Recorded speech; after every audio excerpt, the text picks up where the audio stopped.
Ako po si Frances Cris de la Cruz from Baguio City po. Na-diagnose po ako ng breast cancer, invasive carcinoma with no special type.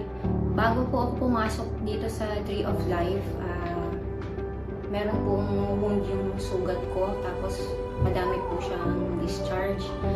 Ang sabi ng doktor sa akin, wala silang magagawa sa sugat ko hanggang walang resulta ang biopsy. At saka may pain din po siya bago po ako pumasok dito. Dito na po ako sa Tree of Life. Yung unang-unang pasok ko pa lang po, meron na po siyang improvement. Yung discharge po sa sugat ko, medyo nabawasan po. Tapos yung pain, nawala na rin siya. At po ng treatment sila nakatulong sa akin, lalong-lalo na po yung hydrocolonics.